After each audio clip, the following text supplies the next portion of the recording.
Rock Minerals is a company that's based in Australia. It doesn't trade in Canada. It does trade in the United States, where I have purchased shares. A very exciting story. I think Quinton will, I'll just turn it over to him and let him explain why it's exciting. Go ahead, Quinton. Okay. Yeah. Thank you very much, Jay. Look, it's a pleasure to present for White Rock. You know, the guys are in Australia, and I know the team very well. Worked with some of these guys in the past at major mining companies, and to tell this story is exceptional. It's really two exploration stories in one. The project that they're going to focus their drilling on over the next few months in Alaska has both a potential world-class high-grade precious metal-rich VMS deposit, but also has a large gold system that was recently discovered and is really in early stages, but also has exceptional potential. Forward-looking statement. Again, this is posted to their website. I encourage people to read this at your leisure. I'm going to go through this presentation in light speed because there's not a lot of time here, and most of my focus is going to be on Red Mountain and Last Chance, those two projects that are literally sitting right side by side. But the company is also involved in some projects in Australia, notably Mount Carrington, and a recently announced merger with Austar, and that should be an exciting story that really gives them a year-round exploration, continuous exploration story that is in an exceptional gold field. I'm not going to take a lot of time today for that, but this Red Mountain project has a very high-grade zinc, silver-rich polymetallic VMS system. This is going to be the subject of two drills operating over the next 5.5 months or thereabouts. It is one story to watch. Not only that, they will have an additional drill testing the large, what we call intrusive-related gold system, IRGS. See right here at Last Chance. This is also a very exciting story to watch. Share structure, fairly tight for an Aussie-listed company. They did a share wind back last year, puts them at 89.5 million shares. They did do a raise here recently. And with that, the closing of that capital raise, they are actually now at about 18.5 million. If you combine the 10.9 and the 8.5, I think they're actually a little over 18 million. Plenty of money to do this aggressive drill program this year. Here's their stock chart. Their value has been flat over the past few months, mainly because it is a seasonal, or up to date has been a seasonal story. And after the program last year, the stock has literally just kind of sat there. But this is a great opportunity right before a drill program like this to jump in and buy some shares. I'm going to move straight to the project. Okay, first of all, this is located not out in remote, godforsaken country in Alaska. This is actually in very reasonable country. You can see the highways going from Fairbanks down to Anchorage, in particular the one on the left goes right through Healy, and that's where a giant power station is located. There is coal up in this region, so it's a power station for the region. Both the Last Chance and Red Mountain projects are very nearby, so this is not out in the middle of nowhere. This is actually a pretty civil area to work in Alaska. It is a camp-operated project. You need helicopters to move stuff around, but it's pretty good as far as projects in this country go. All right, one of the important things about the VMS system, it does have an existing resource, a little over 9 million tons. You can see the silver grade, phenomenal. It's about 5-ounce silver. It's about 5.8% zinc and 2.6% lead, so very high-grade base metal. That is an exceptional start. It kind of reminds me of the Greens Creek deposit operated by Hecla down in southeast Alaska in many ways. That's been basically a foundation for Hecla for many years now. I think that this deposit has similar potential. It's basically a silver, and it's got a bit of gold, rich VMS that could rival the Greens Creek deposit. That's the kind of target. You can see here the great team they have. They've got a great team in Alaska. They've got a great team in Australia to run the company. This will be a chopper-supported drill program, and you can see the terrain here. It's trees down in the valley, but overall this is a pretty easy country to operate. Not a lot of tree cover to face. Okay, this polymetallic system, Dry Creek is where the bulk of that resource is. You can see in the lower left there, that's a map showing targets that have been defined in this area. There's a lot of untested targets. West Tundra, up in the upper right hand of that image, is also part of the resource. It's not drilled off by any stretch. You can see that there's likely going to be some sort of level of connectivity between a lot of these targets. It's just kind of one of those no-brainer targets in my view. You can see some of the drill holes, some of the last drill holes that were completed. Phenomenal grades. These are absolutely incredible. You can see, hundreds and hundreds of grams of silver per ton, especially in that West Tundra Flats. But also at the bottom of Dry Creek, they were seeing phenomenal grades there. So I see this as a very, very exceptional silver-rich VMS system. Here's a view of the entire Red Mountain area, all the target areas, Dry Creek and WTF, and yes, West Tundra Flats is on the right-hand side, but you can see all the red blobs there. Those are immediate walk-up drill targets. There's a number of others that are being developed as well. They are collecting some more data, and we'll have more targets to play with here soon. But Dry Creek is going to be where one rig is stationed to basically expand that resource. Second rig is going to go around and test multiple new targets. Those are the two focuses.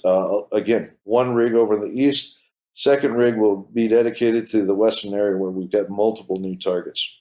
Now we're going to talk about the gold system. The gold system sits there at what's called last chance. It's basically an area that was found through stream sediment sampling in the same neighborhood as the VMS. Lo and behold, started turning up exceptionally high grade gold results in BLEG sampling. The BLEG samples, to give people a perspective, usually you see maybe a few tens of ppb in a BLEG sample, and that gets you excited. They found a BLEG 480 ppb at last chance. One of the highest BLEG anomalies. In fact, it was the highest BLEG anomaly I'd seen in my career up until that point. I have seen one higher recently, and that story hasn't launched yet, but it is an exceptional play here at last chance. When you see BLEG samples like that, there's likely something driving it in the subsurface. That will be the subject of the third rig down there at the gold system. Here you can see the objectives. We're going to test the down dip extension of Dry Creek. You can see some of the numbers. Look at that, 4.3 meters of 1,400 grams silver. That was one of the deepest holes. I looked at the data here recently as we were lining up the drill program. Absolutely phenomenal results that are wide open for expansion.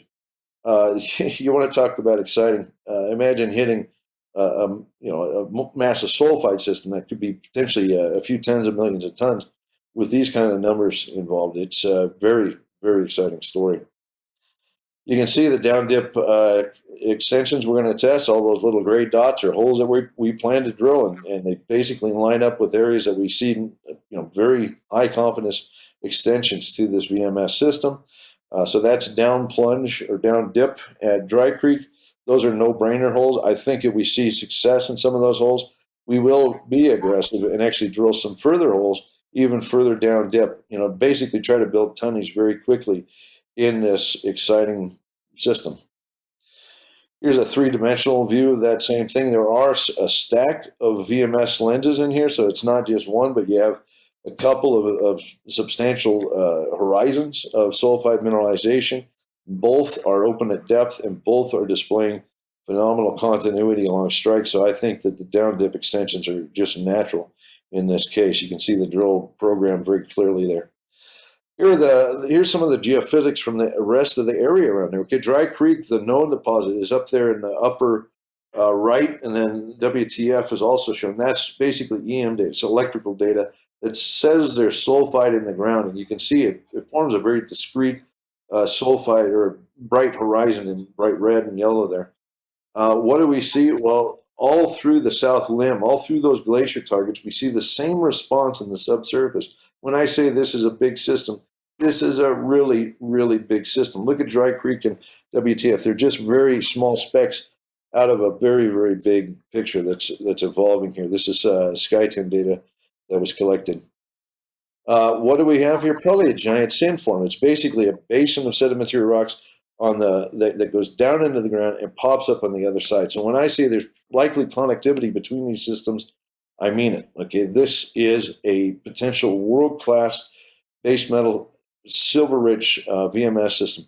It is, without doubt, showing good evidence of connectivity between the sulfide bodies. Even though they appear discrete right now, geologically in the subsurface, we're starting to see that the dots connect. That's exciting. Okay, we have brand new VMS targets just north of last chance. These are going to be tested this year. These are all found. These were all found last year through our BLEG program, follow-up BLEG program, and then follow-up boots on the ground.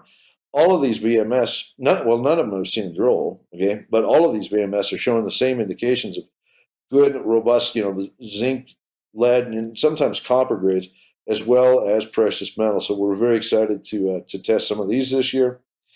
And now I'm going to talk about the gold. Here's our soil data from the gold program. You can see a whopper of anomaly. Many of the gold samples in this image, the soils were over a gram, okay, especially up there in the Sidewinder region. This is an exceptional new target. We did try to test this thing at a shallow level last year. We realized that we're at the tippy top of an epizonal gold, orogenic gold system.